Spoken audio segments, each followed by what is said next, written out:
He made an appearance over 9 years ago when Unfound was in its infancy.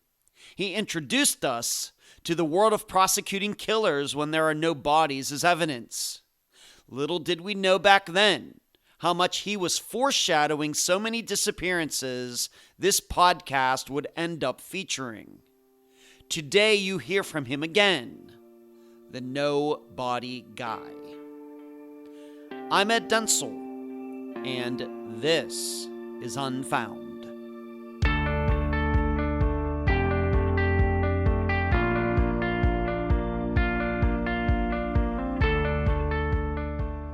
But first, Unfound news. Murder charges have been brought in the disappearance of Christian Balky Thompson. Albert John Wolf has been arrested. Yes, he is the guy who seemingly took part in the burning of Christian's vehicle. Most importantly, though, Christian is still missing.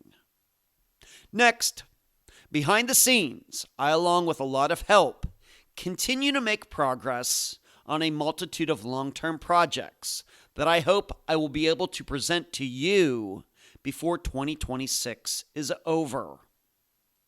Finally, look for the newest Unfound now on the YouTube channel concerning the disappearance of Yesenia C.C. Norman from Phoenix, Arizona. It's one of the rare times where I've spoken to a family before doing one of these features. I'm so happy to have back on Unfound the No-Body Guy, Tad Dibiase. Tad, welcome back to Unfound. Thank you, Ed. It's great to be back. It's hard to believe it was 2017, I think, the last time I was on. I mean, almost 10 years ago, but glad to be back. It's crazy. The listeners should know we were kind of catching up like personal stuff. You know, where I lived at the time, we were going some other things, and so much has transpired, both professionally and privately for both of us in the last 9 years. And, so we have a lot to talk about. And I was even telling Tad before we started, this is going to be good for me because when I first interviewed you, I was a complete newbie. I think I'd covered maybe 12 disappearances at the time. And now I'm almost to 400. And all the other things that we've both done. So, it's good to have a meeting of the minds here now in January. Yeah, no, and it's a testament to you, Ed, that a lot of podcasts start off, as you know, and then die within a few years. And the fact that you've kept yours going strong, increasing the listeners, speaks to the high quality work that you're doing. You're not exploitive or anything like that. No. And that's why I readily agreed again to come back on, because I just have been so impressed by your work. Thank you. I really appreciate it. I think the first time we met, of course, we've never met in person. Maybe we can make that happen sometime down the road. But I think it was from the Robin Abrams case. I was introduced to you by her sister. I think that's how it happened. And I should tell you, I ended up meeting her in person. I was in Illinois in 2022, and we got together. She and I, and her grandson was with her. And unfortunately, I didn't put it in my notes. She's going to kill me. Jody is her name, right? Jody, right? Yes. Yes, there we go. And we actually met at a Cracker Barrel in Illinois, and we had a great time. And I'm guessing your name did come up. I can't remember, but I did get to meet her in person coincidentally. So great. I haven't met in person a lot of the families of the cases that I've worked on, but I have gotten to know some of the families. For all the people who maybe didn't catch you the first time around, just give your resume, your law background as much as you want to say, and then we can maybe then get into how did you become the No-Body Guy. Sure. So as you said, my name's Tad Dibiase. I was a prosecutor in Washington, D.C. From 1995 to 2007. And I was a federal prosecutor, but what's unique about Washington, D.C. is because there's no district attorney, because it's this sort of goofy federal enclave, the U.S. Attorney's Office is the only federal prosecutor in the country that handles local crimes as well. So at the U.S. Attorney's Office, as a federal prosecutor, you actually handled shoplifting cases, simple assaults, all the way up to murder, in addition to what you think of as your normal federal prosecutor who's handling, large drug conspiracies, RICO cases, fraud cases, white collar crime. And so most of my career in the U.S. Attorney's Office was spent on the Superior Court side, which is the local court, as opposed to the district court, which is the federal court. I spent my time there because when I was in law school, I was really only interested in becoming a prosecutor. And I tried to remain open to other areas of the law, but I realized that, yes, that's why I went to law school. And yes, I'm really only interested in criminal law and being a prosecutor. So I worked a few years at a law firm, and then I went to the U.S. Attorney's Office. And once I got there, I realized that really the only thing I was interested in was being a homicide prosecutor. And so I tried to work as quickly as I could to get into the homicide section. And ultimately, when I'd been in the office for about 3 years, I got into what was then known as a community prosecution section, where we prosecuted crimes by neighborhood in DC, which was a brand new idea. And the people in that section were sort of included junior prosecutors all the way up to senior homicide prosecutors. And I came into the section as a relatively junior prosecutor, and I would prosecute relatively low level crimes within that neighborhood. But very quickly, I got a homicide case, and sort of I was off and running from there. And then ultimately prosecuted or took to trial about 20 homicide cases, one of which was a no body murder case. When I received the case, it was a missing persons cases, which a lot of no body cases, as you know, and start off as just a missing persons case. So when I got the case, I was taken over from a colleague who said to me, "This is just a missing persons case, but I actually think it's a homicide."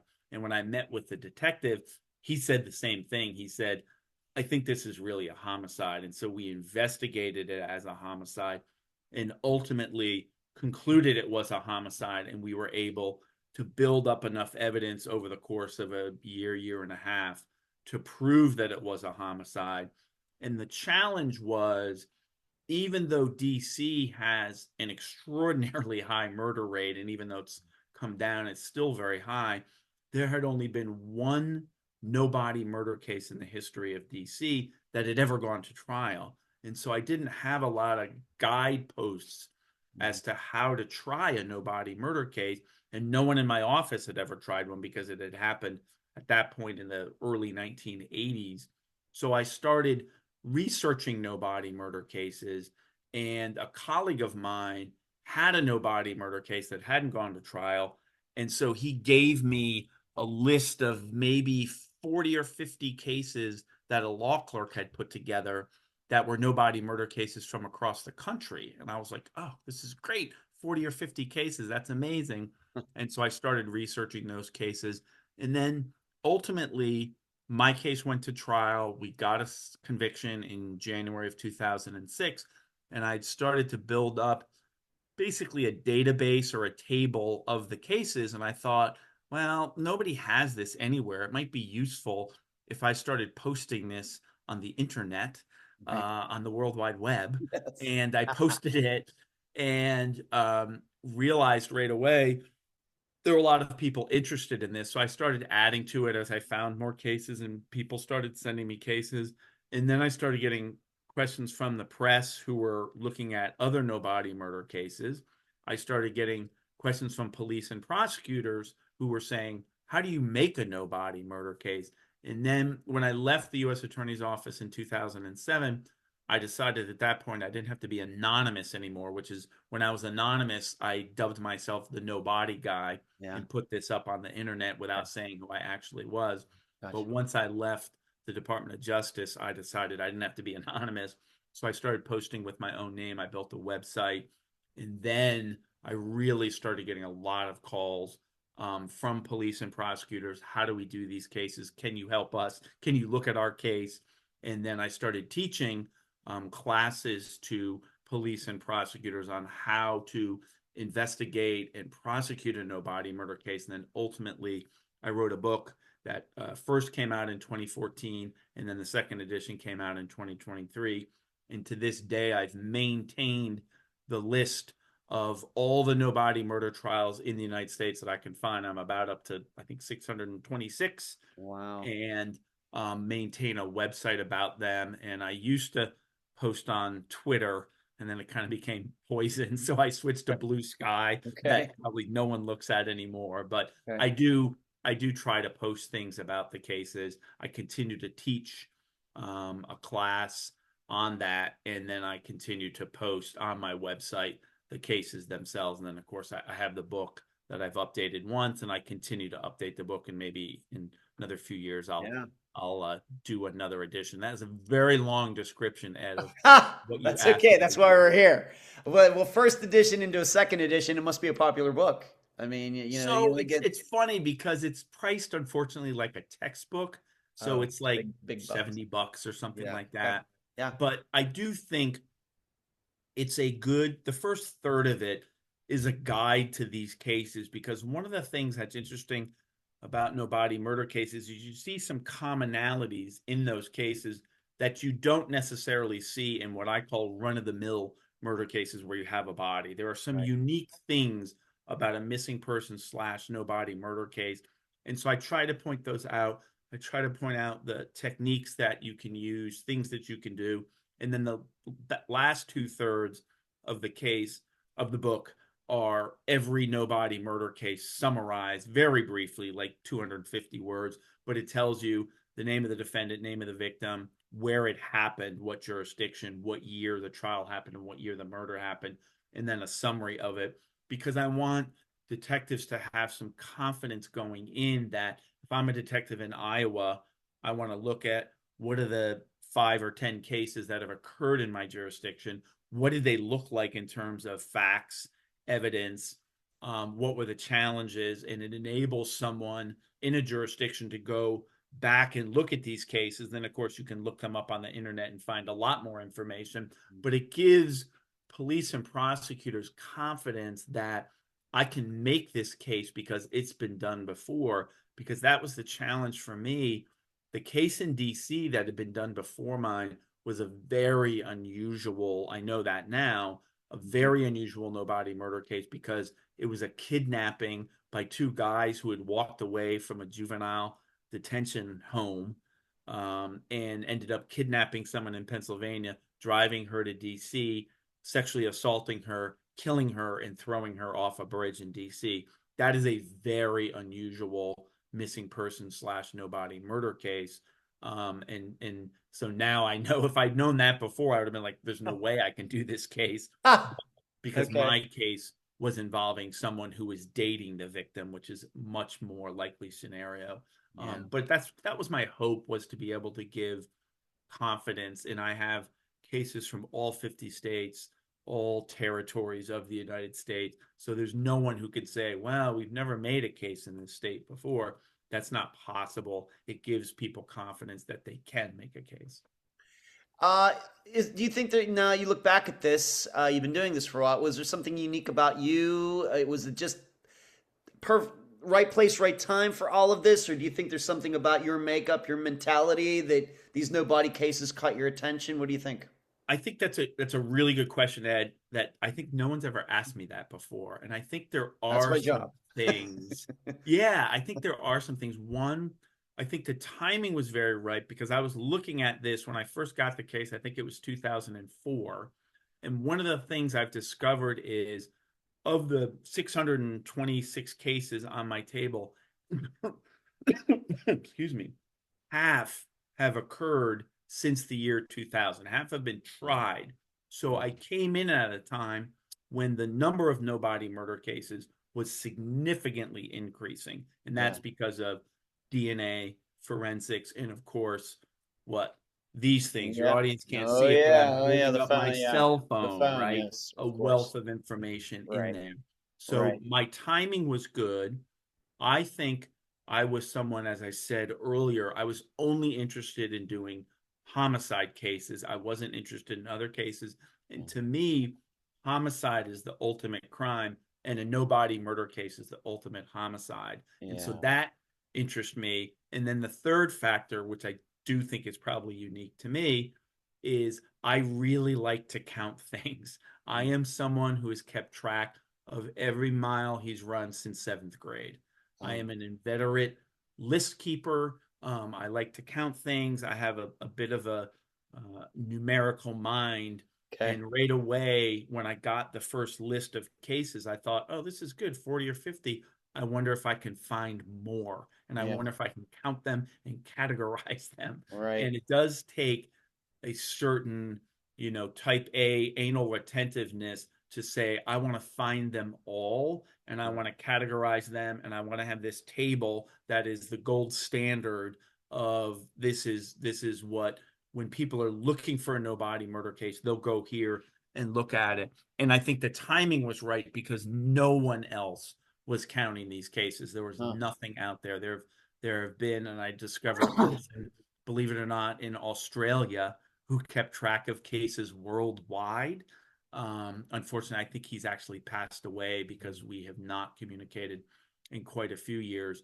But I felt like the timing was right for someone to really um, gather this information, but also analyze this information too. It's one thing, to count things, but it's another thing to be able to synthesize them and say, this is what makes these cases different. This is what makes these cases prosecutable versus, you don't have enough, you need more. Hmm.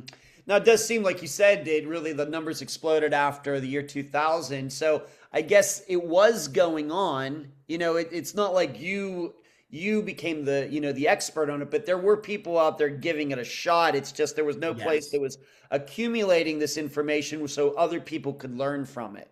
Absolutely. Yeah, that's, I think, if I have to say, what I think I've value added to it, it's to create a clearinghouse Yeah. of a location that you can go to and say, what do I need to know about these cases? And to give folks techniques on, particularly prosecutors, since obviously I'm a former prosecutor, how do Mhm. you present these cases at trial? They tend to be very lengthy trials because you're mostly talking circumstantial evidence. It's the rare no body case where you have someone come forward and say, oh, yeah, I was there. I saw him kill her. And then we took her in the woods and we dug a hole and we buried her. That just doesn't happen because most of the cases are domestic violence. So it's between two people and only two people. And so to be able to point out, hey, this is something you see time and time again. For example, you see the defendant moving on way too quickly. Well, if she's only missing, why did you sell all of her clothes? Why did you get Mhm. rid of her jewelry? If she's just missing, how do you have a new girlfriend? Yeah. You see these things that you don't see in a regular murder. Maybe a domestic murder you might, but for the most part, you don't really see that. And so being able Right. to point these out from having looked at 626 cases that went to trial, I felt like I had some ability to kind of synthesize and analyze what we were seeing to say, this is the way you make this case. Right. How many you said so what do you know what the number now is in 2026? You said it was like 600 something. That is today, or half of them have been so half of That's those that's 300 some that's have been so today. So today. 313 is probably a little more than half have been tried since the year 2000. So the cases on my table go back to the early 1800s, and I always love the original classic no body murder case was ship goes out to sea with a crew and a captain, ship comes back into port. Hey, where's the captain? Oh, Well, I don't know. oh I don't no. want him to. Well, Oh he threw his no. ass overboard. Like, okay. And those were the original cases, you know, in some ways hard because you don't have a body, but in other ways easy because it's like, well, the crew came back, but this one guy didn't come back. Um, and but that said, in the first early 1800s, all the way to the year 2000, you had no body cases, absolutely, but they were a lot harder to prosecute, and you had to wait longer periods of time before you could say, yeah, they're not just missing or they haven't walked away, they're actually dead. That's the challenge. Nowadays, if I were to go missing, my wife would immediately say, well, he didn't text me at all today. That's never happened in our Right. relationship. My Right. family would say, he didn't answer the Jeopardy question that my mom posts on our group text every morning. Yeah. That's not like him. Yeah. That just is much more common today. So you're able to make, you're able as a detective to look at something and say, this is not normal. This person, something happened to them because they did these things related to their computer or their phone or their, social media that they haven't done for a few days. And that makes it much easier to determine something bad happened, and it makes it much easier to gather evidence very quickly. Whereas if you come to the police and say, I haven't spoken to my brother in a year and it's 1954, well, what kind of evidence are you going to find in that case? You're not going to find a whole lot because it's been so long. Yeah.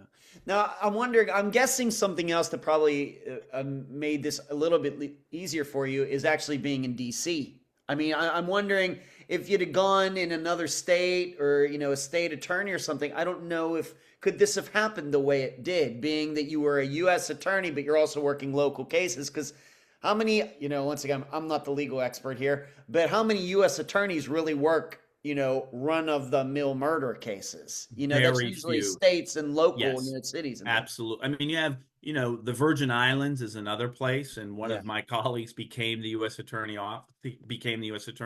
in the Virgin Islands, and I think partially because he had significant experience prosecuting local crime. But Yeah. that's the exception, not Yeah. not the rule. It's the largest U.S. attorney's office in the country, Yeah. and having that experience of being a federal prosecutor but working on local crimes, you had a lot of the benefits of being a federal prosecutor. You had very good colleagues, very high level people who were hired to work these jobs. We in DC were lucky. Our homicide detectives were very, very good. I didn't at the time, but later they have their own investigators at the U.S. Attorney's Office. So I think that was Yeah. a factor. And in a way, DC, because it's the seat of government, is kind of there's a lot of resources here. There's a lot of collection of information. The Library of Congress is here. They have every book. All of those things, I think, also played a factor, and it made it easier for me to collect information and to find things. We have, a good local paper that covered a lot of these murders and things. So I think being in DC was definitely Yeah.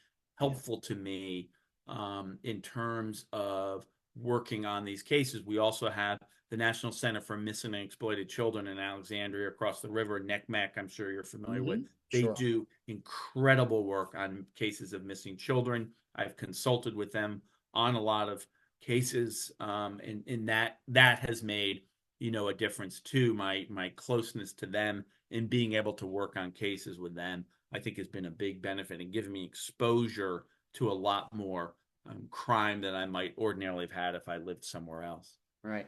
Now, of course, you're, I guess you can use the right term, like a consultant now. Do you Yes, remember the first time, you farmed out your talents? You took your talents to become a consultant. Do you remember the process? Can I really do this? Or do you remember, what can you say about that first I time? do. I don't know if I remember the exact case, although I could go look because I do keep a list of cases I've Mhm. consulted on. I've probably consulted on over 50 Okay. now, but I remember it was a detective who called me, and we just started talking about his case, and I remember sort of talking to him a little bit about my case and how it played out. And he said at one point, if I got you the case file, could you review it? And I thought, well, yeah, that's what I did all the time as a prosecutor. I insisted on getting the entire file from what we call MPD, Metropolitan Police Department, who are the DC police. I said, give me the whole file. And that's what he ended up giving me, was his whole file. And I thought, oh, this is just like what I do. And at that point, I had already left the U.S. Attorney's Office. And so I started going through it just like I would if I was a prosecutor working it, and sort of, I keep a very meticulous, I have a whole template that I use of how I keep track of who the people are, the timeline, questions I have, sort of side notes about, well, this is interesting. What about this? So I started doing that right away. And then I realized, I could do this for other cases too. And on my website, I started offering that as something I do, and I don't charge for it because for Right. the most part, police departments and prosecutors can't pay for it.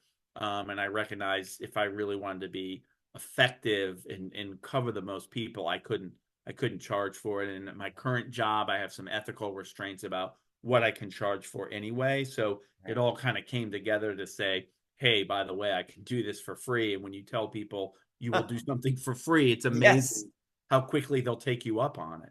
But the thing is, though, this has to take some time, though. I mean, this is what is your you have a regular job, but this Yeah. is your spare time that you're devoting to this, right? Your It spare it time. is. I do have a regular, fairly demanding day job. So Mm. what I often say to people is, my no body work is more than a hobby, less than a job. But it can be a very significant commitment because I generally say to departments, I need to get your entire file. If you can't give me the whole file, it doesn't make sense for me to try and do it. Right. And Right. virtually every department that I've worked with has given me the entire file. And now I'm in a place where if they're not willing to give me the entire file, I just don't do it. I have too many other cases that I want to do. So they will give me the entire file. It may be on a zip drive, a flash drive. They may email it to me. Um, and so I spend a significant amount of time going over it, typically on weekends or after hours.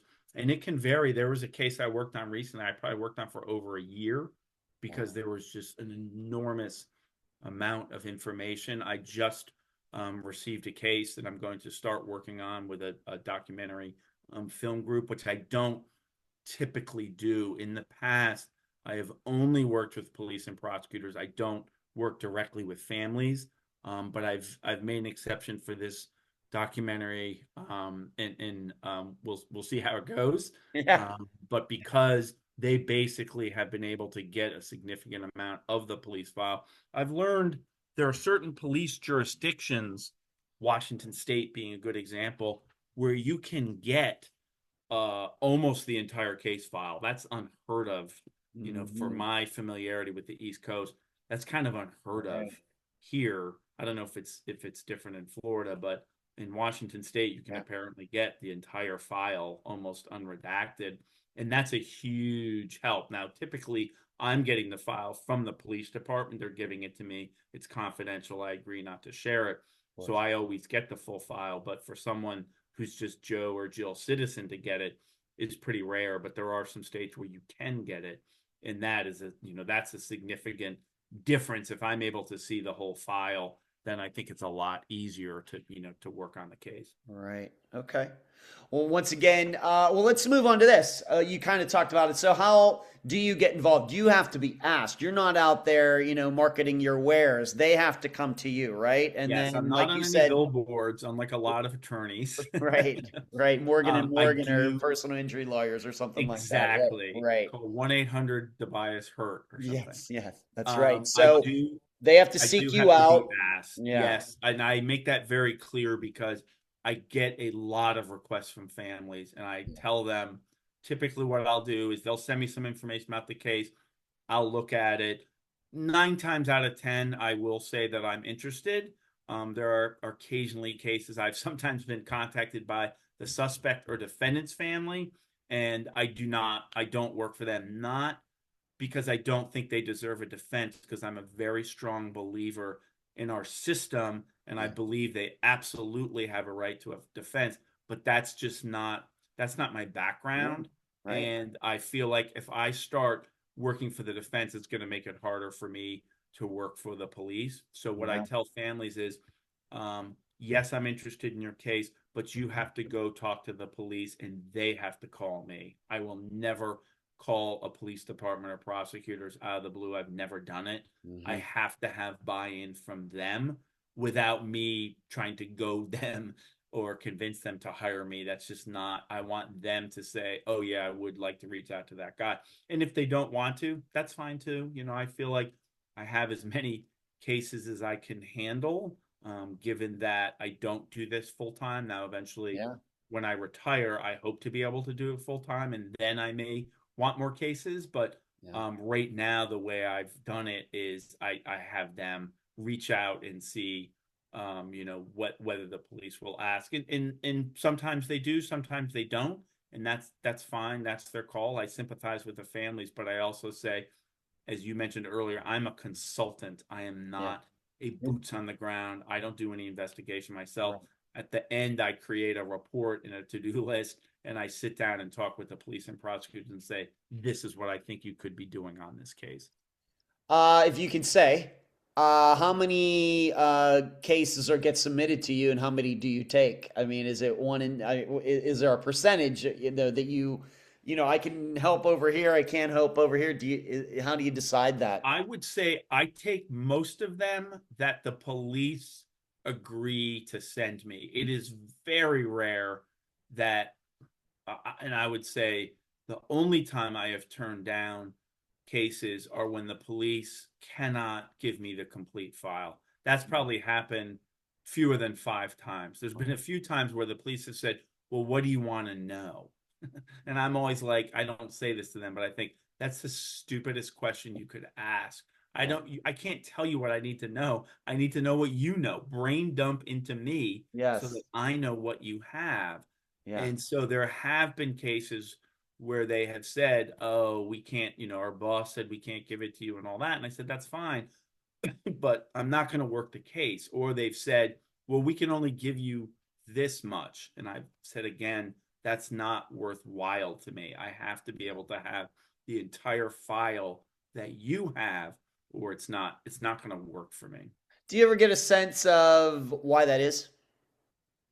I think there are, unfortunately, even today, police departments who are reluctant to ask for help, who Hmm. are reluctant to have someone go behind their investigation, particularly if it's a cold case and it maybe was not handled well at the beginning, which is not, excuse me, which is not uncommon in cold cases where it was treated like a runaway or treated as just a missing persons case and it was not treated as a homicide. You often have the case that the investigation was not very thorough, very complete.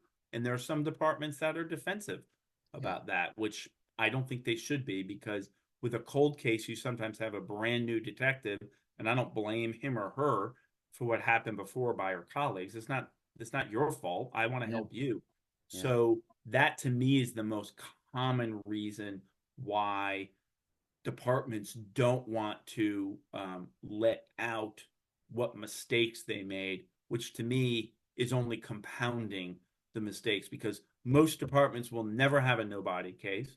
Most prosecutors will never prosecute a no-body case. Yep. There's literally about 14 prosecutors in the country since the beginning of time who've had more than one no-body case. It is exceedingly rare. I had one, and most prosecutors in their career won't have any. And so to be, reluctant to share what the problems were and all of that in what is an extremely difficult case, to me doesn't make sense. And I've been disappointed when departments have done that. But there's nothing I can do about it. You either want to play by my rules because you're not paying me anything, Mhm. or you don't. But I will say the vast majority of departments have given me complete unfettered access to their files with no problem. What you said there about, some of these departments, and, they're, maybe leery and everything else, really speaks to me, because do you know Julia Cowley? Do you know who she is? No. She's a retired FBI profiler. She has a podcast called The Consult. You should get to know her. In fact, maybe I could Oh, introduce you to. that'd She's be great. fantastic. She and some other retired FBI profilers, they do a podcast called The Consult. It's fantastic. She's Oh, fantastic. I will definitely check it out because I'm a big podcast fan. Yeah, she did work, I think, in DC for the FBI. She Oh. maybe in the maybe in the New England states too. But um, anyway, but I've interviewed her. She's interviewed me. But one of the things I remember her telling me was that one time when she was with the FBI, I think the FBI wanted to help on some sort of case. I'm guessing it was a murder, and somebody within that police department actually said, well, we want you to come in, but we wanted you to come in, but we didn't want you to come in because we were afraid you'd find something that we missed. Yeah. Yeah. So Very. when you're saying all that a few moments ago, that's kind of also what I'm hearing, kind of the same message. Yes. And it's sad because it's not about you. It's not about your Yeah. department. It's about solving and giving this person justice. And if you all made a mistake, okay, that's fine. That's not good, but you can correct it by not being shy about it, by not being embarrassed about it, and continuing to move forward in the way that you can. You know, what I say to people is, there are not a lot of no body murder cases. There are 626 that have gone to trial since the early 1800s. And you know how many murder trials there are a year? There's probably 10,000 murder trials a Yeah. year. It Yeah. happens, and it is an Right. infinitesimally small amount. And it's like saying, if you're an expert in, some type of weird poison case, Yes. you Yes. don't see that many of them. So there's Right. no embarrassment that you weren't able to figure that out. It's the same thing. I can help you because this is the area that I'm an expert in. If you were to ask me about large scale narcotics cases or RICO cases, I don't know a damn thing about them, because when people brought those cases to me when I was a prosecutor, I frankly said, I'm not really interested in that. If there's not a dead guy, I'm not going to work on it. Right. So Right. people have their niche areas of expertise that can assist you and say, this is what I think you should be looking at. I'm not a magician, I'm not a seer or something, but I know from looking at these cases over time, these are the things that you see, and these are the way to make these cases in a way that you may not have thought of. Would you say they mostly take your advice, or have you given your advice and then they decided to do something different? Do you have a perception of that? Do you keep track of I that? think I think most do. I think if you spoke to the people that I worked with, they would say they found some value added. I would Hmm. also add Yeah, of course. that one of the most gratifying things for me is I don't make a ton of money off the book, but Hmm. the bigger reward for me is when someone out of the blue emails me and says, "Hey, I read your book. We had a no body case. We took it to trial. We won, blah, blah, blah." And I look and I'm like, oh my God, I just saw that case. I added it to the table. That to me is the Yeah. biggest reward, to say, I've probably gotten 10 emails like that over the years, that someone took this book that I, spent a good amount of time on. I used to get up very early in the morning and write it, again, Yeah. outside of my regular job. Yeah. And to say that person used that book to understand how they might be able to make their case, to me is really, really gratifying. That is what Right. it's all about, because excuse me, I know what it's like from having worked with families of murder victims, and I know what it's like from knowing families of missing people, how difficult that is, to not know what happened to the person and to not have any sense that there's been justice for that person. So the fact that the book helps with that, to me, is really the best reward. Much, much bigger reward than I've ever made monetarily from Yeah. the book. Okay. Right. Now, what about, you get the file and, you have a prosecution that's very eager. Do you sometimes have to give them bad news? It's like, you know what, Absolutely. people, I don't think you got it here. Yeah, I would say, and to me, most of the people come to me are actually police, and they often want me to convince prosecutors. They're like, "Can you talk your prosecutor talk to this prosecutor and tell them, why we can make this case?" I would say the cases fall into three categories. The first category is, this is a slam dunk. You have to prosecute this case. I can't believe you didn't prosecute this case. I'm moving to your jurisdiction again. It's sworn in as a prosecutor, and I'm prosecuting this case Yeah. because it's such a slam dunk. At the other end of the spectrum is, I don't think you're there. I don't think you have enough.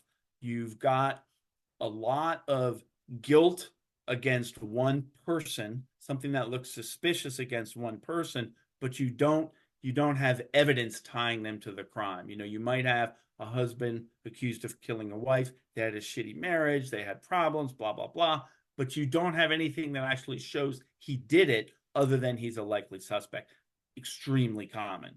And then you have the middle category, which is you've got a lot of good evidence. You need one more thing or two more things. You're not quite there. The scales are like this even, and I want you to just tip them a little bit, because any prosecutor will tell you in order to go forward on a case, they have to be convinced by 51% that they can make the case beyond a reasonable doubt, which of course is the highest legal what's the word I'm looking for? The basically the highest burden of proof that you have to have, and you as a prosecutor have to be convinced that you can make that burden. You can't say, well, I got a decent chance of winning. You got to be convinced you can make the case. And so there are a number of cases that fall into that category where you say, oh God, you're really close. And I'll scour the file and go through everything, trying to think, is there anything else I can give them to tip them over? But that's probably, honestly, Ed, most of the cases that I consult on, because a slam dunk case, and I'll give you an example. There was a case related to DC, a woman named Anna Walsh who was murdered in Massachusetts. She was a realtor in DC. The case just went to trial. I mean, the defendant, Brian Walsh, was searching like how long to a body decompose, how do you dispose of a body? I mean, the dumbest Google searches ever. And that's a type of case where I say, you don't need me. You do not need me on this case. You guys are good. And then the cases that are far from that, they don't bring to me because they're so far away that they don't even think, why should I talk to, a nobody murder expert? They're not there. Most of the cases are that middle category where they say, we think we're the cops. We think we're close. Do you think we're close? And I say, oh, it's my prosecutor's hat on. I think you're close, but you're not quite there. And I get why your prosecutor is saying not quite enough. And sometimes I'll meet with the prosecutor and I'll say, I think you do have enough. Tell me about your jury pool, because I was that's a just going to ask you huge about that, right? I'm factor. guessing a lot of this has to do with juries too. Of course, in our era of CSI, and everybody knows about phone pings and video and everything else.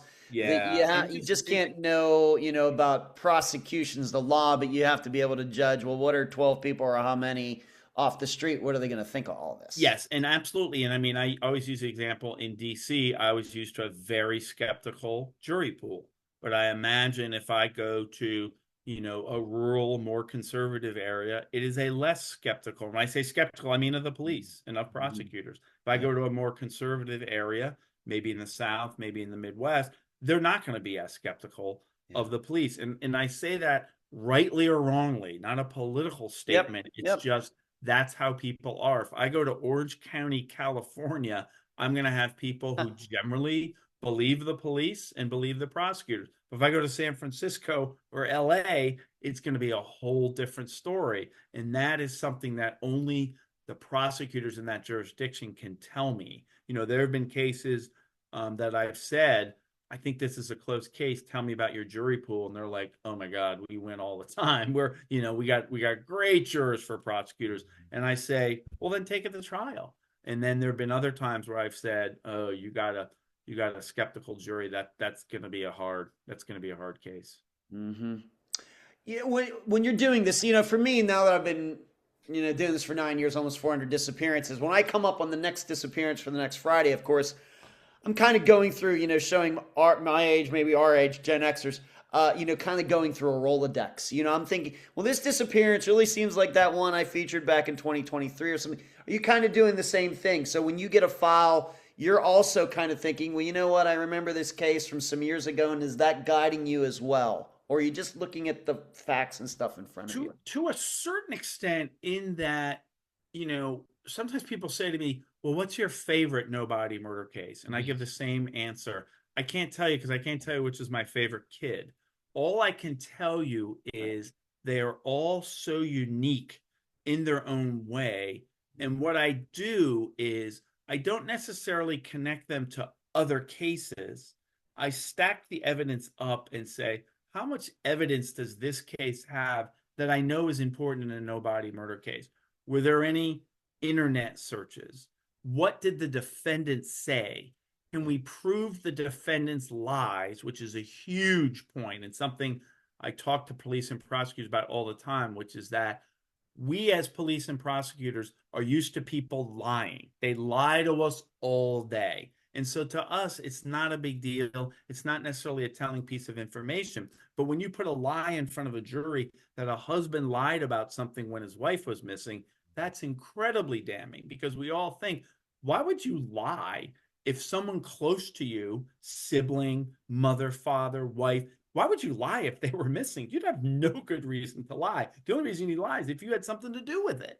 And so those types of things, when I start stacking them up, that's when I say, this is a case you can make, or this is a case you are going to have trouble making, or you need more, because I know from reading 626 cases, these are the things that make cases. And we haven't talked about this, but of those 626 cases, there's about an 87% conviction rate. So when you can get your case to trial, you have a very high likelihood of getting a conviction, as opposed to a run-of-the-mill murder case where the conviction rate is probably 71%, which is also very high. I mean, I always say to people, the conviction rate in a murder is the highest of anything other than like bank robbery, which is the dumbest crime you can commit, because there's all these safeguards in places to prevent bank robberies, and bank robbers get caught constantly. But other than that, murder is a very high conviction rate, and no body murders is an extraordinarily high conviction rate. But the challenge is to get to there. Right. Okay. Gotcha. Do you also look, though, look at that, but that other 13%, do you sometimes go back and look at that and say, what did we miss? Or is it just a bad jury? Or, what are some of the things that go wrong? If you could, put a little, put it in a nutshell. Sure. So I've had a handful of cases, maybe two or three that I consulted on, that were acquittals. And in one particular case, and I won't go into too much detail. You don't have to. Once again, I know there's, I realize, I understand. You just do as much as you can. That's so what I would say is, I remember talking to the prosecutor and sort of saying, I don't know that you have enough. I really think you need more. And he went to trial anyway and got a conviction. And it was a cold case. It was a difficult case. And I remember thinking, God, I never would have taken that to trial. And I just wouldn't. And some of the decisions he made on evidence to put in and not to put in. So there have been examples of that. But what I find is most no-body murder cases are made one of three ways. Forensic evidence, and that can be DNA, blood, hair, fiber, fingerprints, cell tower information, text messaging, closed circuit TV, anything that is objectively exactly what it appears to be. It's not an eyewitness testimony or something like that. That's leg of the stool number one of my three-legged stool. Leg two is confession of friends and family, that the defendant or suspect says something to a friend, says something to a lover, says something to a jailhouse inmate, something. And then leg number three is confession to police, which amazingly in these cases, you do have confessions to police, which you think seems counterintuitive, because why the hell would you confess to a murder when you hit the body? Right. But it does happen. My case that I tried had all three of those things. I kid that my no-body homicide was the strongest homicide case I ever had.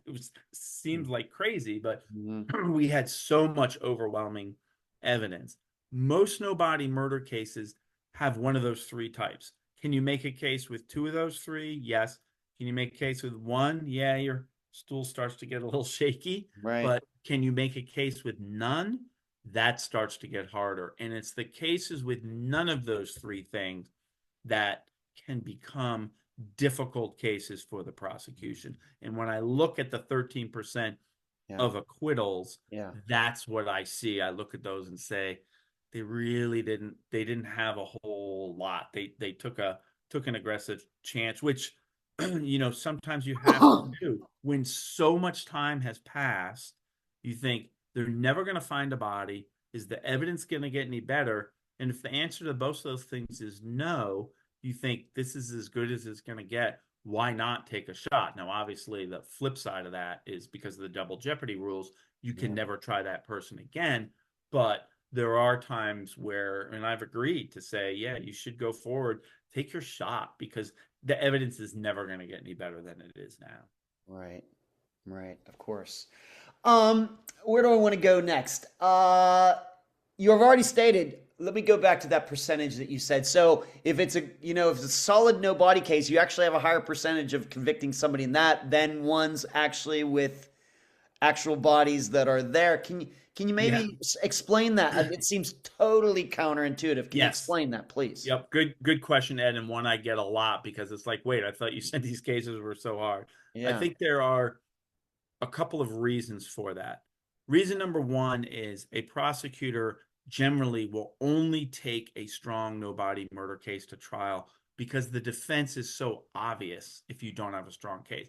Because in a no body murder case, you have to prove, number one, the person is dead, which you don't have to prove in an ordinary murder case, right? Yeah. Medical Right. examiner takes the Right. stand, she's dead, right? And I Right. used to use in my training, I use a thing from the Wizard of Oz where the little munchkin coroner comes out and says, she's absolutely positively dead, and Yes. pulls out the script. Yes. That is right there, like, okay, you don't have that in a regular no body murder case. You have to be able to prove that. And then number two, you got to prove not only that she's dead, and I say she because most of our victims are female, you got to prove that guy sitting over there in the defendant's chair is the one who did it. You are only going to take the strongest case you have, because if you don't, the defense says, we don't even know she's dead. He's talking about this guy did it, my client. We don't even know she's dead. What proof do they have of that? So they take a strong case. And number two, probably 54% of cases that I've looked at on this table of no body murder cases that went to trial, 54% of them are domestic violence. So you have husband killing wife, boyfriend killing girlfriend, ex-husband killing ex-wife, parent killing child. So the victim, the defendant in these cases, or the suspect at least, is usually fairly obvious. If you have a woman who is dead in her home, who has no other indicia of any connection to the criminal world, she's not a sex worker, she doesn't, traffic in drugs, she's got a workaday job, she's got kids, she's got family. Who is the first person you say who did it? It was her husband, it was her boyfriend, or it was her ex-husband or ex-boyfriend. Right. And so you start off as a prosecutor or a police detective with an obvious victim, with an obvious suspect. It doesn't mean that person did it. But if they did do it and you go to trial, the jury's going to say, of course, I knew it was that guy because the husband always did it. And so that, I think, is another factor that makes it easier to a jury to say, yeah, we thought that guy did it, because husbands, Yeah. when wives are dead, usually the husband, right? There's a t-shirt that says the husband did it. And it's kind of like, Yes. well, yeah, that's generally right. I guess what you're also then saying is no body cases in which it's stranger on stranger crime fairly rare then, because it's Yes. hard to figure out who the best suspect is. Maybe the science may tell you, but those are really rare. And the reason for that is, if I'm a husband who killed his wife, I know that I'm going to be a suspect. So I have an increased incentive to get rid of the body and to make it look like somebody else did it.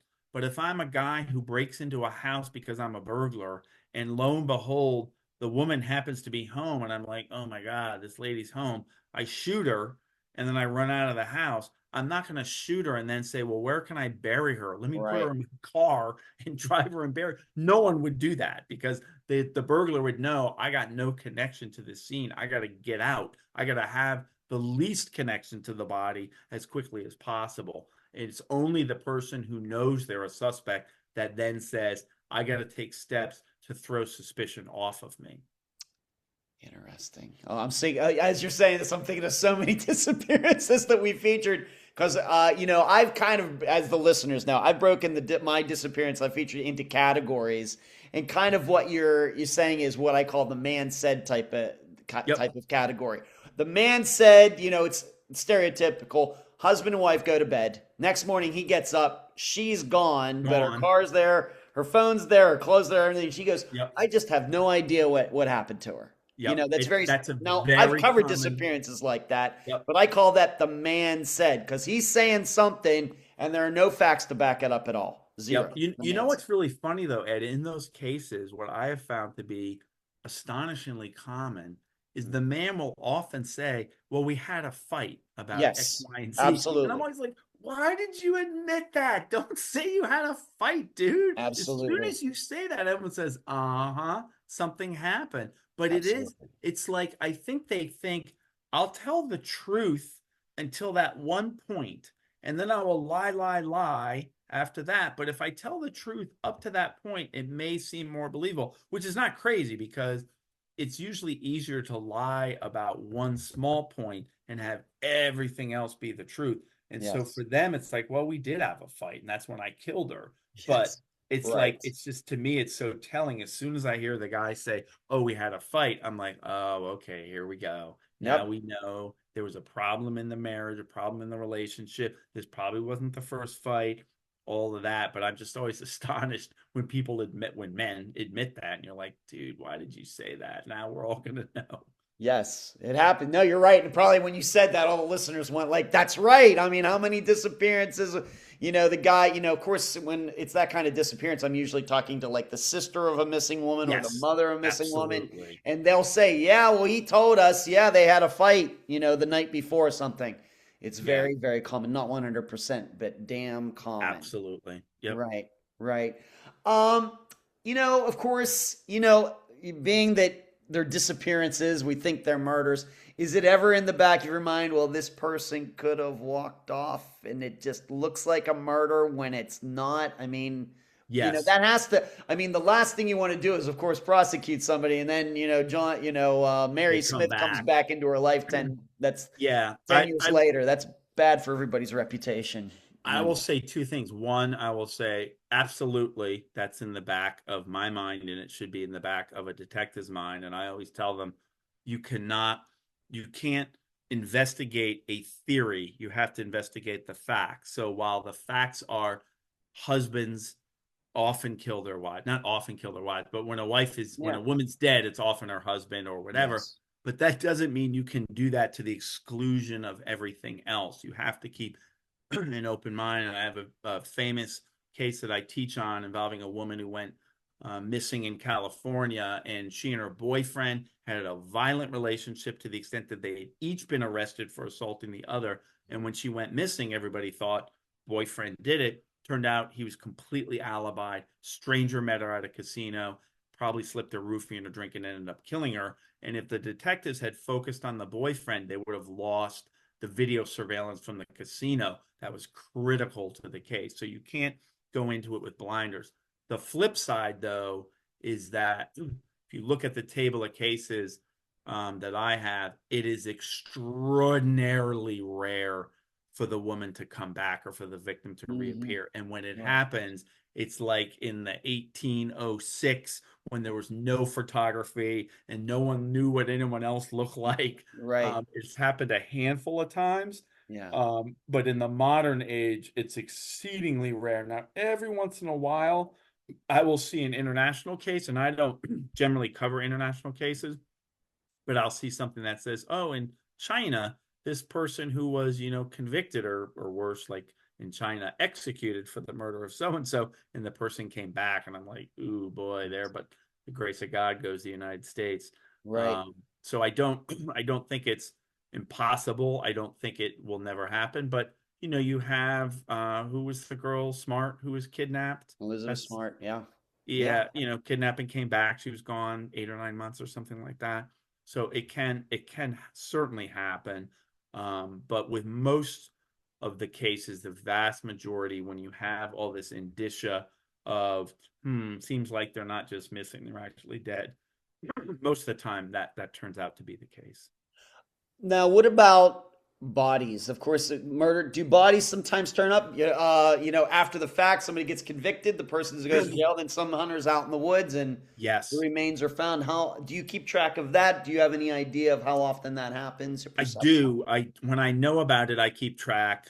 Years ago, I had my older daughter. do an Excel spreadsheet of where bodies were either found or where the suspect ultimately said the body was. And I'm probably still paying for the therapy for her having to go through all these gruesome cases. But what we discovered was water is the most popular, and then after that, sort of leaving it out or burying it in the woods, and then third are dumpsters. So we have a decent idea of where bodies are. What I have found is there certainly are a decent number of cases, nowhere near the majority, where the police find the body after. But what often happens is the suspect uses the body as a bargaining chip and says, to get out of the death penalty, I'll tell you where the body is. To get out of life without parole, I'll tell you where the body is. That is, to me, a despicable thing for a defendant to do, but it fits in with the controlling personality most of these defendants have. And I say that not at all blaming police or prosecutors who enter into these deals, because it is very important for the family to have, to the extent you can get closure, to know where that person is, be able to give them a burial and all of that. So I totally understand why people do that. But to me, it is just further despicability, if that's a word, of a defendant to use the body in that way to get an additional benefit for himself. But I think that we've run. I even have some lists of some cases that actually I've covered since you were on in 2017, where, of course, it was unsolved at the time. Then afterwards, somebody was prosecuted, went to jail or whatever. I can say some names: Tiffany Johnson, Kamisha Hollis. Tiffany Johnson was in Texas. Kamisha Hollis, I didn't put her state. Maybe was it Arkansas or somewhere? And then Unique Harris, coincidentally, Washington D.C. DC, yes, yes. I covered that case, and of course she's still missing. And Isaac Moy was the guy that was convicted Yep. of her murder. But I had her mother on some year, maybe 5 years ago now, as well. Now I forget where I was going with this, but oh my goodness, I forgot where I was going with this. I forgot. Well, what I would say is it's not, Yes, as I said, it's not uncommon. right. I would say if I had to measure the cases where they independently found the body Yeah. versus when the suspect told, those are probably 50-50. It's probably an even split, because if you've gone that long and gone to trial and haven't found the body, presumably you've done a lot of searches. Because one of the things I train on is, I say, even though I've spent, I don't know how many years I'm at now, 15 years or something like that, probably more than that. I can't even do math anymore, probably close to 20 years of teaching and studying and talking about these cases. It's always better to have a body, right? Yeah. I can tell you how to do it without a body. I can tell you much better how to do it with a body. So if you Yeah. can find the body, find the body. And I think one of the things you have to be able to show at trial in a no body case is, what efforts did you make to find the body? What searches did you do? Where did you search? Right. How much did you search? You have to prove you took all these efforts. So if you haven't found the body by the time of trial, it is somewhat rare to find it after, unless you got lucky, or unless the defendant did tell you where it is. I now remember what I was going to say. You were saying about how, well, if the prosecutor offers. What I was going to say was, it's amazing to me, like in these cases that I just mentioned. I think in all of these guys were given the opportunity, maybe for a reduced sentence or something, Yes. if they would give up. And it's amazing how much that doesn't happen. Do you have Yes. any insight into that? That's where I was going to go before. That's why I brought Yeah, up. Please. that's a good question, and I think it goes back to something I mentioned earlier about the controlling personalities of these people. When we are talking about someone who commits a domestic no body murder, you're talking about a very controlling individual. There's often indications of domestic abuse beforehand, and the act of ultimate control is to kill someone and to say, not only did I kill that person, but you, family, friends, loved ones, do not know what I did with her. I am in control of that. It is a very common narcissistic controlling personality trait that you see in these folks time and time again. So even when given the chance, like you said, to Hmm. reduce your sentence, to reduce your charge, Yeah. they still say not going to do it. And what's interesting is there are legions of cases where suspects have been told we will reduce your sentence or we will give you a chance to do that, and they've gone out and pretended to look for Yes. the person, and they Yes. still I can't find them. I don't know where they Right. are. Now some of those I suppose are because the terrain changed or whatever, but I think it's often the case that they know where the person is buried and they still don't want to reveal it. They'd rather, well, if I'm in here for 25 years, they'd rather spend an additional 5 years in jail than give it Yes. up. Yep. Absolutely. Absolutely. Yeah, it's a weird mentality, but Yeah. the mentality of a domestic abuser is it's all about control. Yes, right. How much do polygraph tests play a role? Because a lot of, we talk, not a lot, but enough, maybe a third of the time, somebody's been given a polygraph test, they fail, they pass. Where does that figure in your calculations? Because a lot of police to do that, do that. Let's say that you suspect that the person did it, but then they passed a polygraph test. Does it play a large role or what? Well, so I have my own personal views on polygraphs. I believe they are an excellent investigative tool, Hmm. but I absolutely do not believe that they are lie detectors. I believe that people think they are lie detectors, which is as effective as if it actually is a lie detector. So that when a skilled polygraph examiner will say to someone, you failed, and these are the things that you failed on, Hmm. that is going to make a person think, "Ooh, I did fail, and I failed because I was lying, and so therefore I need to tell the truth." I use them in my cases. I believe they were effective as an investigative tool, but I never have put stock in the idea that, oh, this person passed, so they're no longer a suspect, or this person failed, so they are a suspect. I Hmm. don't believe, and I've just recently listening to something that had a lot about polygraphs, and I just my own experience, and maybe it's changed, but I don't think so. I don't think that the science is there. They are not accepted in court with some Right. exceptions. I just don't think the science is there. I think there are people who can defeat them. And while I would continue to use them if I was a prosecutor today as an investigative tool, it does not sway me much one way or the other if I hear, oh, Ed failed or Ed Hmm. passed. It sways me a little bit because I think, oh, Ed failed, or probably more likely, oh, Ed passed. That seems surprising to me because Yeah. I thought maybe he did it. Right. But it wouldn't make me say, oh, let me cross him off my suspect list because he passed. I'd say I'm going to drop him down maybe on my suspect list, but it doesn't mean to me that he didn't do it. They are so not infallible in that Right. way that the only way I want to use them is as an investigative tool, by which I mean the polygrapher and maybe the detective on the case come in and start to interview the person after they failed or after they passed and we told them they failed, whatever it is. We come in and start to interview them. That's how I found it effective. Okay. Very good. Time to pick your brain a little bit. Just so some questions, just general discussion, if we could. Um, Maybe I should ask you this. You were already nodding your head when I said Unique Harris. That's the one that's familiar to you because it's DC. That was I a think that was a disappearance that happened in DC, and then her murderer was convicted, Isaac Moy, just a few years ago. You were nodding your head like, "Oh yeah, is that one that's familiar to you?" Or yeah, although when you said it, are we sure it's DC? Can I look at yes, my so chart real absolutely, quick? absolutely, Hold on. yes.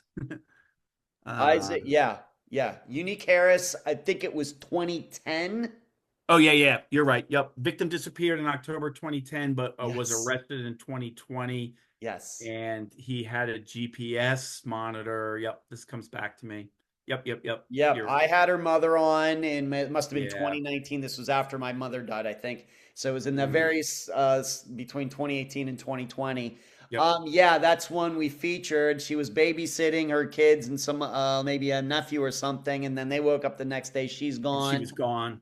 I think there was like a rip. Her glasses were left there. There was like a rip in a Couch. couch or something Yep. like that. And I will admit, at the time, I didn't know, and I know, I don't, I still don't know the connection of this Isaac Moy guy to her, because, but, They had some type of relationship, huh, um, and they ended up finding his semen on the couch, which was okay, also made it clear that he was there. Although they did have a relationship, so it could have been from okay, a prior time, but gotcha. they definitely had a relationship. Well, I know when I talked to her mother, his name never came up, but I remember I thought Unique had a boyfriend, and he was like in West Virginia, and they talked on the phone. Yes. And then they were off the phone, so he had an alibi, for it. And then she goes missing. The kids wake up. Of course, she's not there. Yep. And so that's how they did that. Okay, I don't think I knew that. All right, so Yeah, they had some type of prior relationship. Like it wasn't, I don't think they ever thought she was attacked.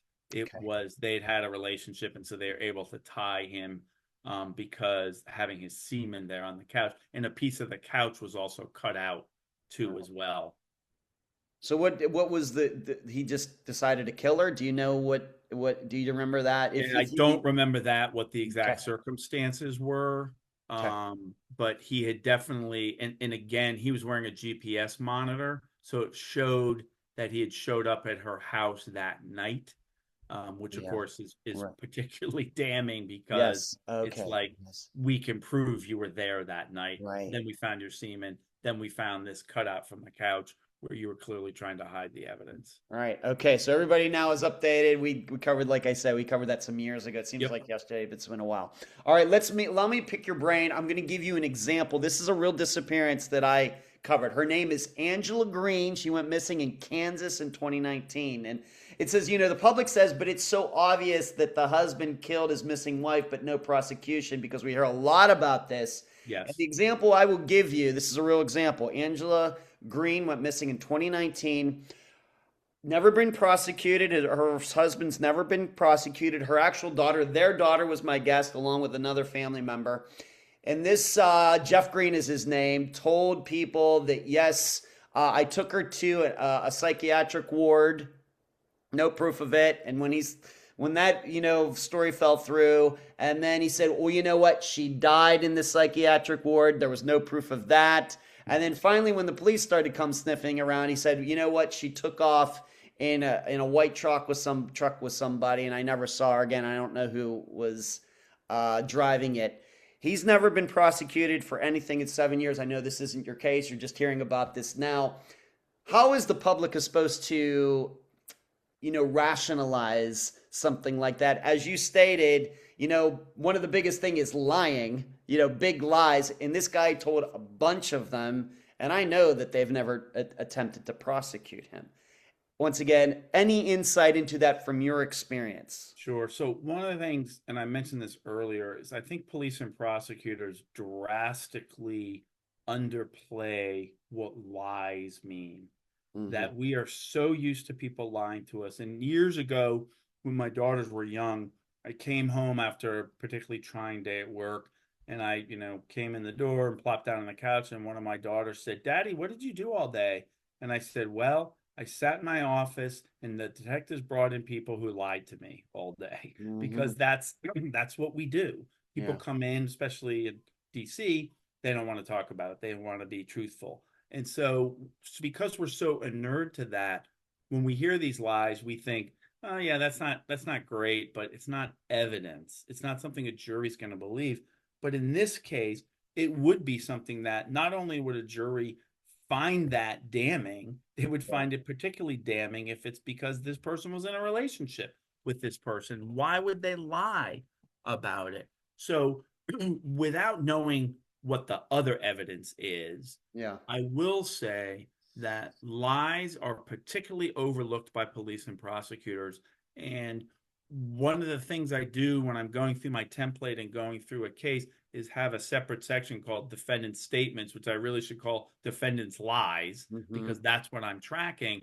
And when you're able to pile up some of those, it is a particularly damning thing. If you're stacking up evidence, lies of a defendant are like 50% of the way to get you there, because lots of jurors are going to say, why would they tell these different stories? It doesn't make sense unless they had something to do with it. So if you have some forensic evidence and you have these lies, you got enough.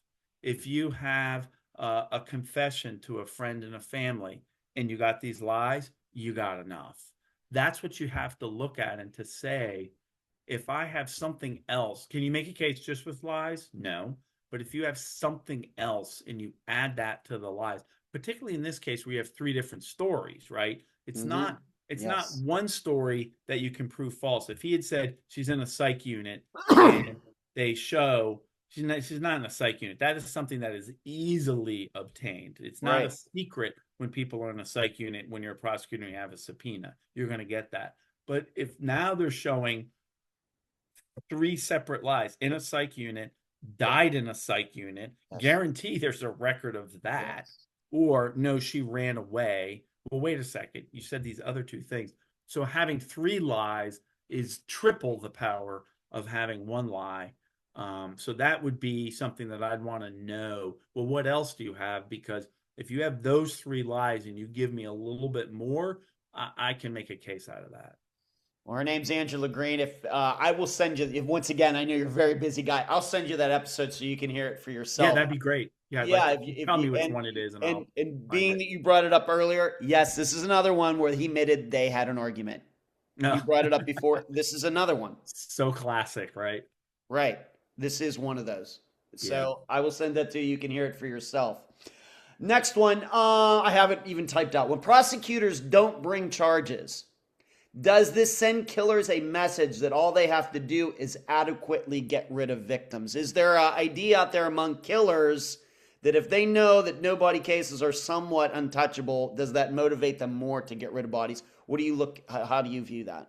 I think there is already a thought out there amongst the criminal population. And actually, no-body cases, a lot of the offenders are not criminals before this event. They are often people who have done nothing wrong. Now, my no-body murder case was somewhat unique because he had an extensive criminal record and he'd probably spent half his life in jail or prison before this. But often you have, particularly in domestic violence cases, you have people who've never committed crimes. But there's definitely a mindset amongst many that no body, no crime. And I can't count the number of cases where I've seen where the defendant made that exact statement. Like, they can't convict me, they don't have the body. Or I had a case where a guy said to ask his brother, who was a lawyer, not the defendant's brother, the witness's brother, said, can you ask your brother if I can be convicted if they don't have a body? And it's, the witness was like, I'm not going to ask my brother that. So you have that statement made pretty often. While I think the reluctance of a prosecutor to bring that type of case, yes, could have a detrimental effect, I will say, I think because many more of these cases are being brought than there were 25 years ago, if you are a person who thinks you can get away with murder by getting rid of the body, you're making a very bad decision. And I think the number of these cases that have increased is making it increasingly clear to even the most dense criminal that it is not required to have a body in order to make a murder conviction. All right. Okay. Thank you for that.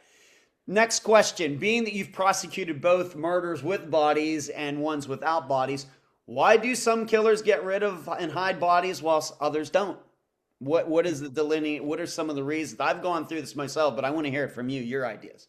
I think the easiest answer, Ed, is that even though there have been 626 murder trials without a body, there are thousands and thousands and thousands of cases where they have gotten away with it. When we think about the number of missing persons, it is an extraordinarily large number.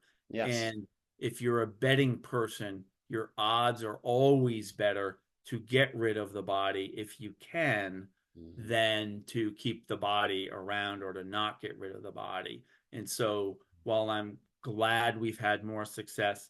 I'm glad we're bringing more cases. I'm glad we have 87% conviction rate. Yeah.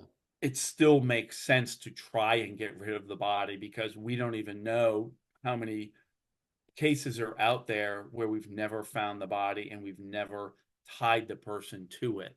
Right. So as much as I hate to say this, because hopefully murderers aren't listening to the Unfound podcast, your odds are still better if you get rid of the body than if you don't.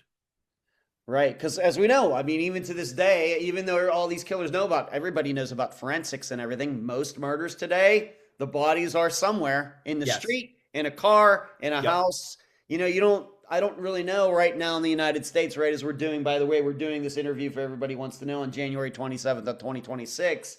You know how many cars are driving around the United States with dead bodies in them right now? Right. I'm guessing probably not too many.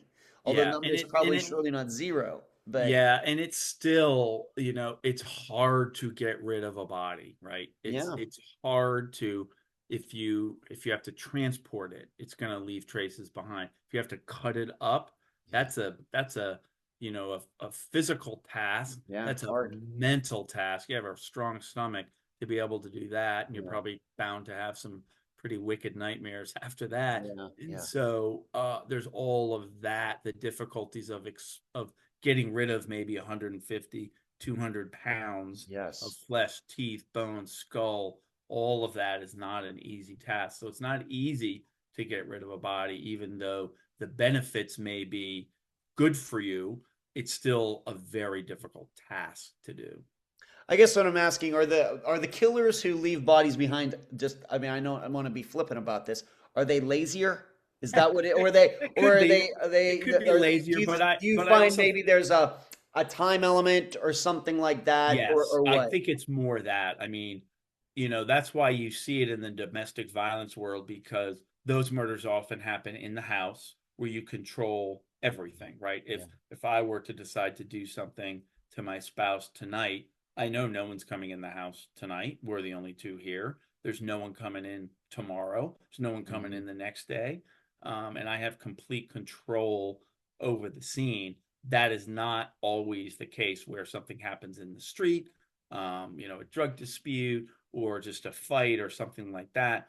And as I mentioned earlier, unless you know that you have some known tie to the victim, there's no incentive to try and get rid of the body because if you're a burglar and things go sideways and you kill the person, you have no incentive to hang around. Your best play is to just get out of there as quickly as possible. Yeah.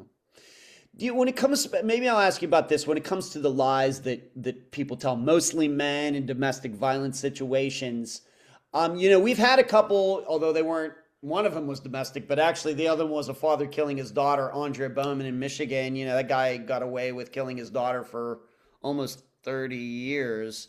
But he had buried her on their property, and he had told some stories that didn't make any sense. And then we had a case in Texas with Zoe Campos, who met a guy on the first night they went out together. He killed her and buried her in the backyard.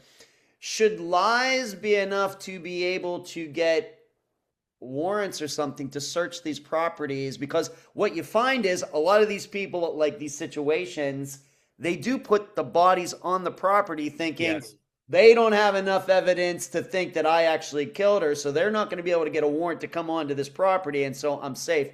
Any insight into that as a prosecutor? Yeah, so I'd say two things. One, you pointed out something that I haven't mentioned yet, which is a commonality in no body murder cases. That is that when we know where the body is disposed of, it is almost always in a location familiar to the defendant, on their property, on their grandmother's property, on a property that they go hunting or fishing on that they're familiar with. Mm. So that is an important factor. Two, in order to get a search warrant, the level of proof you need is not guilt beyond a reasonable doubt, as you know, it's Yeah. probable cause, which Yeah. is low, Law. right? Yes. If you Yes. say proof beyond a reasonable doubt, what is that? 75%, 80%, 85? I don't know. Yeah. What is probable cause? 30%, 35%. Yeah. It's low. And Yeah. so if you have provable lies I would think that would certainly be sufficient to get a search warrant for property controlled by the person, particularly when, in my latest edition of the book, I put in a mock search and arrest warrant in the back, because one of the things I wanted to do is to say to people, hey, look, tell the judge you read this book. Maybe you took my class and I told you that when a body is disposed of, it is a location familiar to the defendant. What is more familiar to a defendant than his own property? Right. That at the very least should get you into their property. Right. Well, I can tell you, once again, I don't have the stats right in front of me. I have to think about it a little bit. I can't tell you how many of these kinds of cases like we're talking about where man says wife took off, that I don't think hardly any of those, properties were searched. I'm pretty sure, and it's usually a talk of what the guest says is, well, they didn't have enough evidence. They couldn't get a warrant, and things like that. But what do you think about that? As far as does that make any sense to you that they couldn't get a warrant? Or I'm being I know it's very general. I realize it doesn't. I mean, you should be able to get enough based on that. Yeah. But I also can't always speak to what judges think and all that. Some judges, are going to allow that. Some aren't. Right. Okay. Just one more topic and we'll wrap this up. I need to pick your brain up, being that this has been a big topic recently. AI. Yep. How is it in your mind yet as far as the work you do? It certainly is in my mind for the work I'm doing for you. I haven't seen it a lot, but when I saw the question, that you had sent beforehand, the best way, I think, the best use of AI in these cases is the ability to synthesize large amounts of information, such as what's in a homicide file. Yeah. I noticed the other day, I was looking at a chain of emails that I had with someone, and at the top, it had summarized what all the emails were about. And I thought, well, you could use that. You could feed all the information from the case file, which are hard to digest, occur over many years, or in many different formats. And you could feed that all in and say, what does this tell you? Summarize this. You still need to go through certain pieces, but to have an overall summary, I think, would be incredibly useful, particularly in a cold case where you're taking over the case after many years and looking at it. That would be a very useful thing for AI, and something I'm thinking about, because I'm actually just getting a file. I got it today, a brand new file, and I thought, well, could I somehow feed this in? How do I do that? So because I'm your age, not super familiar with it, but trying to figure it out. Maybe this is a good time to use it. Right. Once again, I don't use it for any of the writing. I still write out all of the recordings and everything. But when I do ask it some questions like ChatGPT, I ask it some, about certain disappearances that I've featured. And it is interesting. I have to admit, I think it still has a long way to go when it comes to disappearances, because I'll mention some, whatever it uses, does it pick up some of the names? I'll mention some missing people and it doesn't know who they are. Yeah. So we still got a ways to go, I think, on that, but it's certainly on the horizon. And I'm also thinking about, AI being able to look at the information and being able to determine some sort of statistical probability that a conviction can be gotten or not. It may be something along those. That would be interesting. Yeah, for sure. Okay, very good. Well, we've gotten through the outline. Great. Anything else before you want to say before we conclude this interview? No, I don't think so. I think we covered a lot of ground. Okay, great. Well, it's great having you on again. Great to catch up, Ed. Yeah. Excuse me. I'm sorry. I said great to catch up. Oh, yes, absolutely. Absolutely, for sure. And let's not make it 9 years next time. Yeah, exactly. And that was my January 27th, 2026 interview with Tad Dibiase, the Nobody Guy. I thank him for joining me and all of you again.